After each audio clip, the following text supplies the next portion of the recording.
जिस पत्नी को कभी शादी के मंडप में राजकुमारी बनाकर 7 फेरों में वचन दिए गए थे, वही पत्नी कुछ साल बाद वाराणसी जंक्शन पर लाल सलवार कमीज में बाह पर कुली नंबर 108 का बैच बांधे सिर पर बोझ उठाती नजर आई। और उसी भीड़ में खड़ा था उसका करोड़पति पति, जिसने कभी कसम खाई थी कि उसे बोझ नहीं उठाने देगा। किस्मत का ऐसा तमाचा शायद ही किसी ने देखा हो। प्लेटफॉर्म पर उस दोपहर का मंजर दिल दहला देने वाला था। गर्मी की हल्की चिलचिलाहट, धुएं से भरी हवा, भागते लोग, चाय वालों की आवाज, चाय गरम, और बीच बीच में गूंजती ट्रेन की सीटी। इसी अफरातफरी के बीच एक औरत सिर झुकाए दौड़ रही थी। उसके कंधे झुके हुए थे, माथे पर पसीना चमक रहा था, लेकिन चेहरे पर अजीब सी जिद और थकान का मिलाजुला रंग था। उसने लाल सलवार कमीज पहन रखी थी और उसकी बाजू पर पीतल का बैज झलक रहा था, कुली नंबर 108। वो और कोई नहीं, सुमन थी। कभी किसी की दुल्हन, कभी किसी की जान से प्यारी बीवी, और आज प्लेटफॉर्म पर बोझ उठाने वाली कुली। उसका हर कदम जैसे उसके अतीत को चीर रहा था। भीड़ में कोई उसे पहचान नहीं पा रहा था, लेकिन प्लेटफॉर्म नंबर 5 पर खड़ा एक शख्स उसे देखता ही रह गया। वो शख्स था राकेश मल्होत्रा। चमकदार ब्लेजर, महंगे जूते, हाथ में ब्रांडेड बैग, करोड़पति बिजनेसमैन। देखने वालों को लगता ये आदमी सब कुछ रखता है, लेकिन उसके चेहरे पर खालीपन साफ झलक रहा था। और जब उसकी नजर सामने दौड़ती भागती उस औरत पर पड़ी, उसकी धड़कनें थम गई। हाथ से कॉफी का कप गिर पड़ा, आंखें फैल गई। सुमन, ये नाम उसके होठों पर जैसे कांपते हुए निकला। भीड़ शोर मचा रही थी, लेकिन उस पल राकेश के लिए सब आवाजें जैसे सन्नाटे में बदल गई। वो बस उसी एक चेहरे को देख रहा था, वही दमकता चेहरा, वही नयन नक्श, पर अब थकान और मजबूरी की मार से झुका हुआ। राकेश के कानों में अचानक उसकी अपनी आवाज गूंजने लगी, तुम्हें कभी बोझ नहीं उठाने दूंगा। तुम्हारी मुस्कान मेरी सबसे बड़ी ताकत होगी। लेकिन आज उसकी आंखों के सामने वही पत्नी दूसरों का बोझ ढो रही थी। राकेश का गला सूख गया, होंठ कांप उठे। उसने भीड़ को चीरते हुए आगे कदम बढ़ाए। उसने फुसफुसाया, सुमन। सुमन के कदम थम गए। उसने धीरे धीरे पलटकर देखा। सामने वही आदमी खड़ा था जिसे उसने कभी अपना सब कुछ माना था और जिसने एक झटके में उसे ठुकरा दिया था। सुमन की आंखें डबडबा गई, लेकिन होठों से सिर्फ एक शब्द निकला, आप। सुमन के आप कहते ही राकेश की आंखों में पुराना जमाना तैर गया। वाराणसी जंक्शन की भीड़ उसके सामने धुंधली हो गई और यादों की परछाइयां लौट आई। वो दिन याद आया जब कॉलेज के मैदान में पहली बार उसने सुमन को देखा था। हल्की हवा में उड़ते बाल, मासूम हंसी और किताबों से भरा दुपट्टा। उस पल राकेश ने सोचा भी नहीं था कि ये लड़की उसकी जिंदगी की धड़कन बन जाएगी। धीरे धीरे दोनों की दोस्ती मोहब्बत में बदली। चाय की दुकान पर घंटों बातें, गंगा किनारे टहलना और भविष्य के सपने बुनना, यही उनकी दुनिया थी। राकेश ने उस दिन सुमन से कहा था, एक दिन मैं बड़ा आदमी बनूंगा, लेकिन तुम्हें कभी अकेला नहीं छोड़ूंगा। सुमन मुस्कुराई थी और बोली थी, मुझे तुम्हारी अमीरी नहीं, तुम्हारा साथ चाहिए राकेश। फिर शादी हुई। साधारण घर में भी दोनों ने मिलकर सपनों का महल खड़ा कर लिया। छोटी सी रसोई में सुमन की हंसी, शाम को चाय पर दोनों का बैठकर बातें करना, ये सब उनकी खुशियों की पहचान थी। लेकिन वक्त ने करवट ली। राकेश का कारोबार चमकने लगा। पैसों और शोहरत की चमक में उसकी जिंदगी उलझती चली गई। देर रात घर आना, सुबह जल्दी ऑफिस निकल जाना, और बीच में न सुमन के लिए वक्त, न उसकी बातें सुनने का धैर्य। सुमन अक्सर शिकायत करती, राकेश, मुझे तुम्हारा साथ चाहिए। पैसा तो बाद में भी कमाया जा सकता है। लेकिन राकेश हर बार टाल देता, बस थोड़ा और इंतजार करो सुमन, जब कामयाब हो जाऊंगा तो तुम्हें हर सुख सुविधा दूंगा। सुमन के लिए सुख सुविधा नहीं, पति का साथ मायने रखता था। उसकी आंखों में अकेलापन भरने लगा। छोटे छोटे ताने और गुस्से के लम्हे अब रोजमर्रा का हिस्सा बन गए। और फिर आया वो काला दिन, जब दोनों के बीच तीखी बहस हुई। सुमन ने रोते हुए कहा, मुझे पैसों से नहीं, तुम्हारे प्यार से मतलब है। अगर यही नहीं मिला तो ये सब दौलत मेरे किस काम की? राकेश का चेहरा गुस्से से तमतमा गया। अगर इतना ही दर्द है तो चली जाओ मेरी जिंदगी से, मुझे रोका टोका पसंद नहीं। सुमन की आंखों से आंसू गिरे, लेकिन उसमें आत्मसम्मान भी था। उसने बिना एक शब्द कहे सामान बांधा और घर छोड़ दिया। धीरे धीरे मामला तलाक तक पहुंच गया। कोर्ट के उस ठंडे कमरे में जज ने आखिरी बार पूछा, क्या आप दोनों साथ नहीं रह सकते?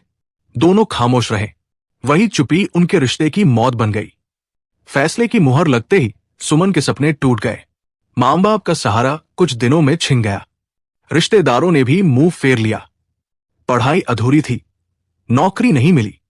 पेट पालने के लिए मजबूरी में उसने वो काम चुना जो शायद उसने कभी सोचा भी नहीं था, कुली का काम। और अब सालों बाद वही सुमन लाल सलवार समीज में बाह पर बैच नंबर 108 बांधे बोझ उठाकर प्लेटफॉर्म पर खड़ी थी। राकेश की आंखों में यादों का सैलाब उमड़ आया। उसके होंठ कांप उठे। हे भगवान, ये सब मेरी वजह से हुआ। मैंने ही उस मासूम औरत को इस हाल तक पहुंचा दिया। सुमन सामने खड़ी थी, मजबूत लेकिन टूटी हुई, और राकेश के लिए यह दृश्य किसी सजा से कम नहीं था। प्लेटफॉर्म पर खड़ी सुमन सामान उठाकर अगले यात्री की ओर बढ़ने लगी, लेकिन राकेश ने उसका रास्ता रोक लिया। उसकी आंखों में गहरी पीड़ा और पसीने के साथ मिलकर जलते हुए आंसू थे। सुमन, बस एक बार मेरी बात सुन लो। सुमन ने कंधा झटकते हुए कहा। बातें अब बेकार है राकेश। जब दिल तोड़ा था तब नहीं सोचा, अब अचानक यहां आकर भावुक होने से कुछ नहीं बदलेगा। राकेश ने हाथ जोड़ दिए। सुमन, मैं मानता हूं कि मैंने तुम्हें अकेला छोड़ा, लेकिन अब मेरी जिंदगी का मकसद सिर्फ तुम्हें वापस पाना है। मैं तुम्हारे बिना अधूरा हूं। तुम चाहो तो मुझे सजा दो, ताने दो, लेकिन मुझे अपने पास से मत दूर करो। सुमन ने कठोर स्वर में कहा। मेरा पास अब सिर्फ ये प्लेटफॉर्म है और ये लाल कपड़ा। मेरे हिस्से की इज्जत अब यही बैच 108 है। तुम्हें करोड़पति की जिंदगी रास है और मुझे ये मजदूरी। हमारी दुनिया अब अलग हो चुकी है। राकेश ने तुरंत कहा, अगर यही तुम्हारी दुनिया है तो मैं इसमें जीना सीख लूंगा। तुम्हारे साथ रहने के लिए मैं किसी भी हालात में खुद को ढालूंगा। अगर जरूरत पड़ी तो तुम्हारे इस झोपड़े में भी रहूंगा। सुमन चौंक गई। तुम मेरी झोपड़ी में, जहां टूटी छत से बरसात टपकती है, जहां ठंडी रातें आग बिना काटनी पड़ती हैं? तुम वो राकेश हो जो आलीशान बंगले में रहता है, ऐसी और नौकरों के बिना एक रात भी नहीं गुजार सकता, और कहते हो कि मेरे झोपड़े में रहोगे? राकेश की आवाज कांप रही थी, लेकिन शब्दों में सच्चाई थी। हाँ सुमन, अगर वही झोपड़ी मुझे तुम्हारे करीब लाती है तो वो मेरे लिए किसी महल से कम नहीं। तुम्हारी सांसें वहां होंगी तो मेरे लिए हर कठिनाई आसान होगी। बस मुझे एक बार ये हक दो कि मैं तुम्हारे दर्द को अपना दर्द बना सकूं। सुमन के दिल में हलचल मच गई। उसकी आंखें डबडबा गई, लेकिन वो अभी भी कठोर बनी रही। राकेश, ये सब कहना आसान है। अमीर आदमी कुछ पल की भावुकता में बहुत वादे कर देता है, लेकिन सच की पहचान वक्त ही कराता है।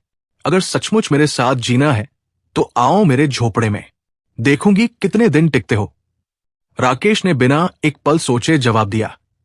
मैं आज ही आऊंगा, तुम्हारे झोपड़े में, तुम्हारे साथ, और तब तक रहूंगा जब तक तुम मुझे माफ नहीं कर देती। भीड़ ये सब सुनकर हैरान थी। लोग फुसफुसा रहे थे, अरे, करोड़पति अपनी पत्नी की झोपड़ी में रहेगा? ये तो बड़ी खबर है। देखो, प्यार इंसान को कितना बदल देता है। सुमन चुप रही।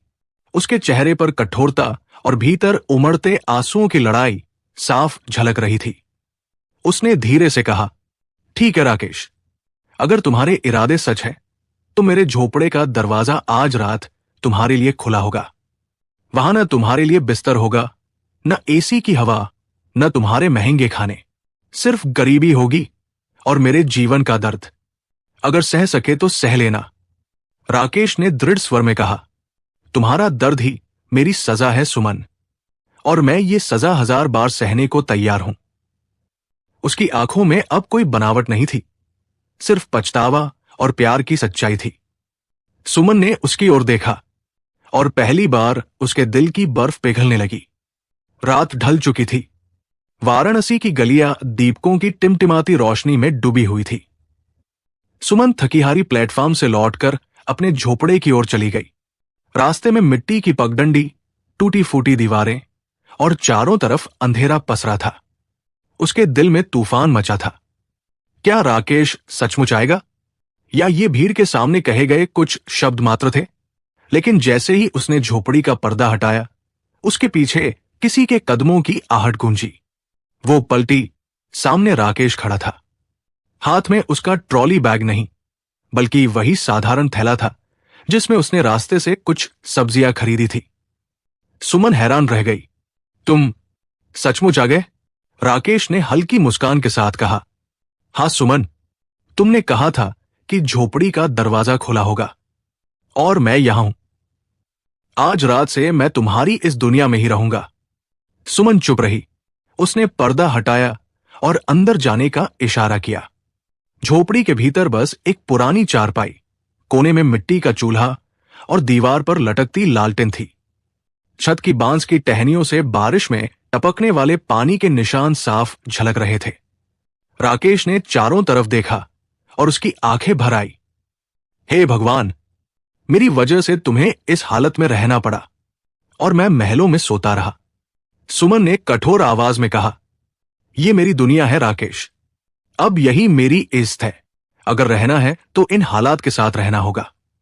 राकेश ने बिना झिझके कहा, यही तो चाहता हूं, तुम्हारे साथ रहना, चाहे गरीबी हो, चाहे मुश्किलें। उसने चारपाई पर बिछी पुरानी चादर उठाई और वहीं बैठ गया। रात गहराती गई। झोपड़ी में सन्नाटा था। सिर्फ बाहर कुत्तों के भौंकने और कहीं दूर ट्रेन की सीटी सुनाई दे रही थी। अचानक राकेश ने चूल्हे की ओर देखा। सुमन, खाना खाया तुमने?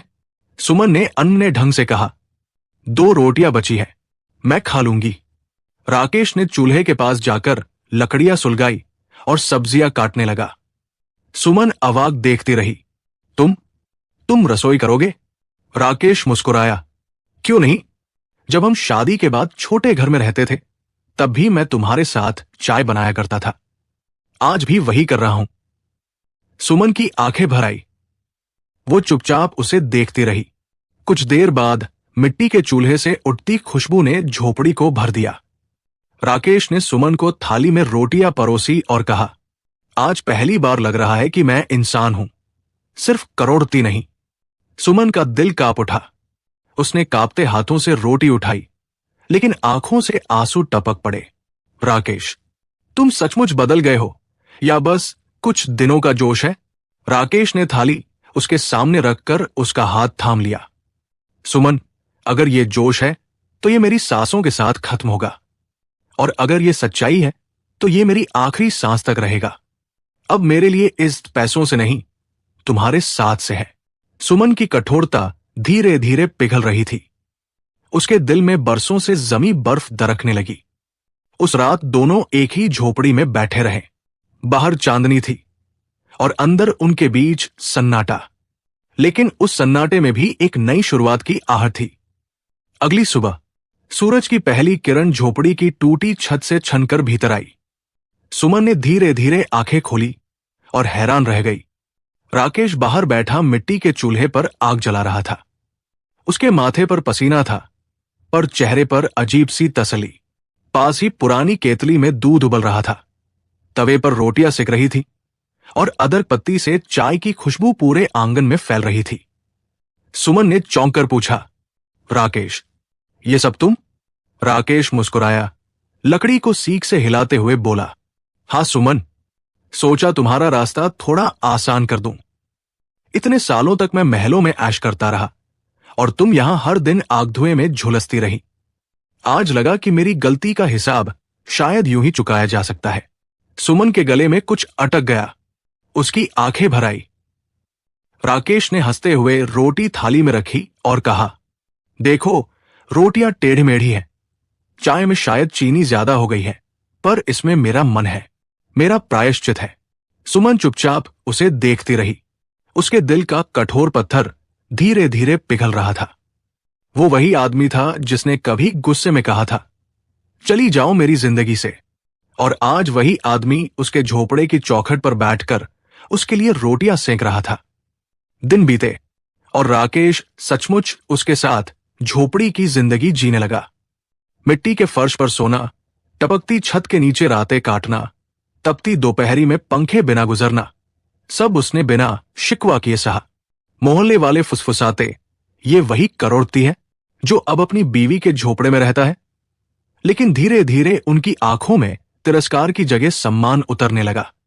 एक शाम सुमन ने कांपती आवाज में कहा, राकेश, मैं मान गई, तुम सचमुच बदल गए हो। तुमने मेरा दर्द भी अपना बना लिया। अब मैं और परखना नहीं चाहती। आज मेरा मन कहता है कि मैं फिर से तुम्हारी पत्नी बनकर जीना चाहती हूं। राकेश की आंखों से आंसू छलक पड़े। उसने सुमन के पैरों को छूते हुए कहा, सुमन, ये मेरे जीवन की सबसे बड़ी जीत है। अब तुम्हें मैं उस जगह ले जाऊंगा जहां तुम रानी की तरह रहोगी। और सचमुच कुछ ही दिनों बाद सुमन उसके साथ महलनुमा घर लौट आई। वही घर जो पहले सुनसान और ठंडा लगता था, अब सुमन की मुस्कान और राकेश की मोहब्बत से जगमगाने लगा। नौकर चाकर भी आपस में कहते, अब मालिक सचमुच खुश दिखते हैं। राकेश हर जगह सुमन को साथ लेकर जाता और समाज के सामने सीना तान कर कहता, ये मेरी पत्नी है, मेरी असली दौलत। सुमन का चेहरा फिर से दुल्हन जैसा दमकने लगा। समय बीता। एक दिन राकेश ने उसका हाथ थाम कर कहा, सुमन, हमने बहुत दर्द सहा, अब वक्त है कि थोड़ी खुशियां भी जी लें। चलो सफर पर निकलते हैं, हनीमून जैसा। सुमन शर्मा गई, हल्की हंसी में सिर झुका लिया। हाँ राकेश, अब मैं भी चाहती हूं कि हम अपनी जिंदगी की नई यात्रा शुरू करें। कुछ दिनों बाद दोनों तैयार होकर वाराणसी जंक्शन पहुंचे। वही स्टेशन, वही चाय वालों की आवाजें, वही सीटी बजाती ट्रेनें। फर्क बस इतना था कि पहले सुमन कुली नंबर 108 थी और आज अपने पति का हाथ थामे गर्व से खड़ी थी। सुमन ने प्लेटफॉर्म की तरफ देखा और उसके दिल में पुरानी यादें उमड़ आईं। उसकी आंखें भर आई। उसने धीरे से कहा, राकेश, याद है, यहीं पर मेरी सबसे बड़ी बेइज्जती हुई थी और आज यही जगह मेरी सबसे बड़ी जीत की गवाही दे रही है। राकेश ने उसका हाथ कसकर थाम लिया और भीड़ की परवाह किए बिना कहा, हाँ सुमन, अब यह स्टेशन हमारे मिलन की नई मंजिल है। यहां से हमारी जिंदगी का सफर शुरू होगा, साथ साथ, हमेशा के लिए। भीड़ में खड़े लोग देख रहे थे। कोई फुसफुसाया, यही है असली रिश्ता, टूटकर भी जुड़ जाए तो सोने से भी कीमती हो जाता है। ट्रेन की सीटी बजी। दोनों हाथों में हाथ डाले डिब्बे की ओर बढ़े। प्लेटफॉर्म की गहमा गहमी के बीच उनकी आंखों में सिर्फ एक ही बात थी, अब दर्द का सफर पीछे छूट चुका है। आगे बस प्यार, भरोसा और साथ की मंजिल है। दोस्तों, असली ताकत दौलत या शोहरत में नहीं, बल्कि उस साथ में है जहां पति पत्नी हर हाल में एक दूसरे का हाथ थामे। भरोसा और सच्चाई हो तो झोपड़ी भी महल बन जाती है और टूटा रिश्ता फिर से जुड़ सकता है। क्या आपको भी लगता है कि अगर पति पत्नी एक दूसरे को दूसरा मौका दें तो हर गलती माफ हो सकती है? और अगर ये कहानी आपके दिल को छू गई हो तो वीडियो को लाइक करें। मिलते हैं अगले वीडियो में। तब तक खुश रहिए, अपनों के साथ रहिए और रिश्तों की कीमत समझिए। जय हिंद, जय भारत।